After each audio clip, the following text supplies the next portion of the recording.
अब तो तुम खुश हो ना? दीदी बहुत खुश हूँ मैं। आपकी बहन मैनेजर बन गई है। हाँ दीदी, मुझे बहुत खुशी हो रहा है कि आप मैनेजर बन गई। चिया, जी हो गई साफ सफाई? हाँ मैम साहब, हो गई। ठीक है, अब तुम जाओ। जी मैम साहब।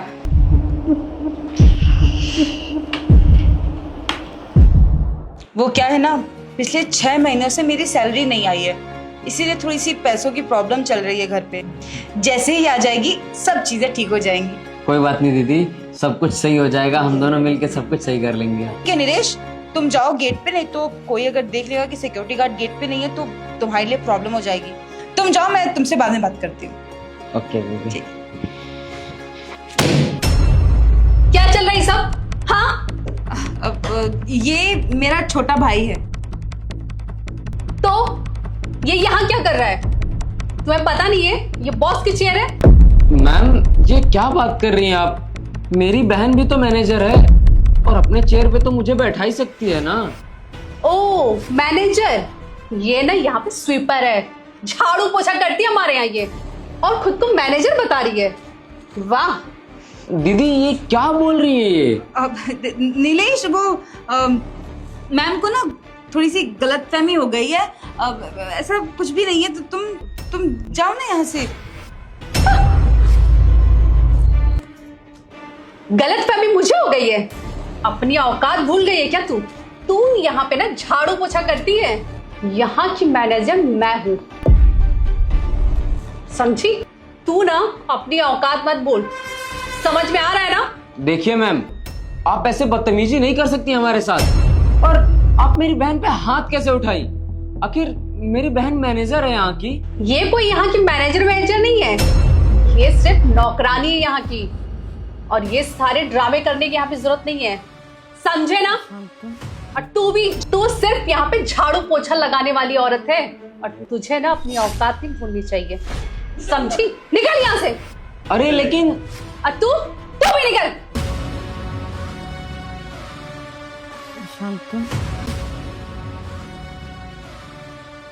नमस्ते साहब। नमस्ते। साहब मुझे आपसे कुछ बात करनी है। दरअसल मैं चिया दीदी का छोटा भाई हूँ। देखिए वैसे तो दीदी ने मुझे सब कुछ मना किया था, यहाँ आने के लिए भी मना किया था और आपको सब कुछ बताने के लिए भी मना किया था, पर मुझे ऐसा लग रहा है कि मुझे ये सब आपको बताना चाहिए और आपको भी पता होना चाहिए कि आपके ऑफिस में क्या चल रहा है, क्या हो रहा है। साहब वो जो काजल मैडम है ना, उन्होंने मेरी बहन को थप्पड़ मारा है और उन्होंने हम दोनों के साथ बहुत बदतमीजी किया और नीचा दिखा के ऑफिस से बाहर निकाल दिया। अब आप ही बताइए ना साहब, जब मेरी बहन यहाँ पे मैनेजर है तो उन्होंने ऐसा क्यों किया? देखिए जी, आपकी जो बहन है वो यहाँ पे मैनेजर नहीं है। आपकी जो बहन है यहाँ पे साफ सफाई का काम करती है, वो एक स्वीपर है। आप बिल्कुल चिंता मत कीजिए, मुझे यकीन है कि आपकी बहन जिस तरीके से काम करती है वो एक ना एक दिन जरूर ग्रो करेगी, क्योंकि आपकी बहन बहुत अच्छे से काम करती है यहाँ पे। तो आप बिल्कुल टेंशन मत लीजिए। मुझे लगता है कि जो भी इंसान मेहनत से काम करता है ना, वो एक दिन जरूर आगे बढ़ता है। हाँ थोड़ा टाइम तो लगता है ना। उसने ये बात आपसे छुपाया, मुझे ये लगता है कि आपका वो दिल नहीं दुखाना चाहती थी, पर हाँ उसके अंदर इतनी जिद है, काम करने की लगन है कि वो एक दिन जरूर मैनेजर बन सकती है। तो आप उस चीज़ के लिए बिल्कुल परेशान मत हो। और हाँ, आपके साथ और आपके दीदी के साथ जो कुछ भी हुआ है ना, उस चीज़ के लिए क्या करना है वो मुझे पता है। आप आराम से अभी घर जाओ। चिया को किसी ने कंपनी से निकाला नहीं है।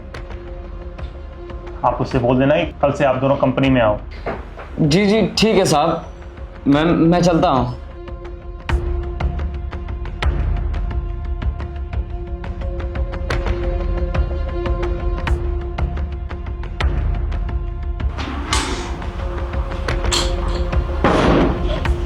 सर मुझे आपसे कुछ जरूरी बात करनी है।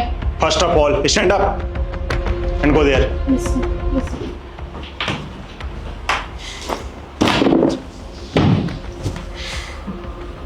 वो सर एक्चुअली ना मुझे आपको कुछ इंपॉर्टेंट बात बतानी थी।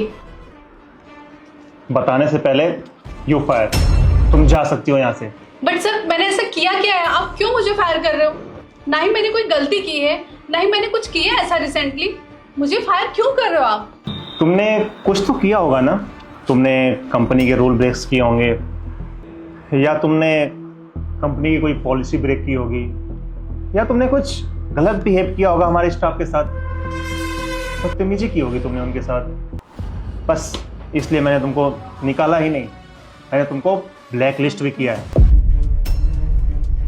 ताकि तुम्हें कहीं और भी जॉब ना मिले। तो क्या बात बताने वाली हो तुम, बताओ मुझे। सर, उसने अपने भाई को आपके चेयर पे बैठाई थी। उसकी हिम्मत कैसे हो गई? यहाँ आके आपके चेयर पे उसने अपने भाई को बैठाया था।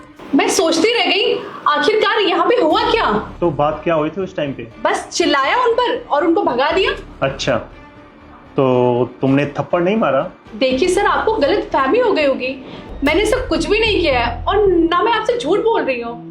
अच्छा, तो तुम मेरे सामने खड़े होकर झूठ बोल रही हो? सुनो एक बात मेरी, इस कंपनी में कोई भी स्टाफ किसी को मार नहीं सकता, ना ही बदतमीजी कर सकता किसी के साथ। और तुमने क्या किया है?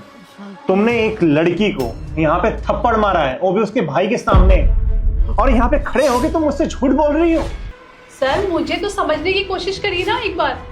देखो काजल, ये रही सीसीटीवी फुटेज, चेक इट, जिसमें तुमने उस लड़की को थप्पड़ मारते हुए पूरी रिकॉर्ड हुई है। हमारे पूरे ऑफिस में कोने कोने पे सीसीटीवी कैमरा लगा हुआ है, और इसके बावजूद तुम मुझसे झूठ बोल रही हो। अब बताओ ना जरा तुम, मैं तुम पे कैसे ट्रस्ट करूं? जब तुमने मेरे सामने, मेरे आंखों के सामने झूठ बोल रही हो, तो मैं किसी और चीज पे तुम पे कैसे विश्वास कर लूंगा? ना जाने तुम आगे कितना मुझसे झूठ बोलती हो या बोलोगी। मुझे तो लगता है कि तुम आगे चल के अपने फायदे के लिए तुम मुझसे कितना झूठ बोलोगी, मुझे इस बात का अंदाजा भी नहीं है कि तुम इतना झूठ बोलती हो। इसके चलते मैं तुमको यहां से निकाला ही नहीं है, ब्लैक लिस्ट भी किया है। बस इसलिए मैं तुमको कंपनी से अभी बाहर निकाल रहा हूं, अभी के अभी। सर, मुझे कुछ समझ में नहीं आ रहा था कि मैं क्या करूं, और मुझे नहीं लगता कि मैंने कुछ गलत किया है। और आप यहाँ पे थे नहीं, और वो आपके चेयर पे बैठा हुआ था।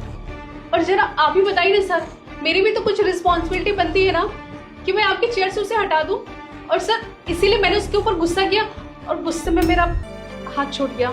सवाल ये नहीं है कि तुमने उसे थप्पड़ क्यों मारा, सवाल ये है कि तुमको किसने अथॉरिटी दी है थप्पड़ मारने की? इतनी अथॉरिटी तो मुझे भी नहीं है। देखिए सर, मैं आगे से ऐसा कुछ भी नहीं करूंगी, बस गुस्से में मेरा हाथ उठ गया था।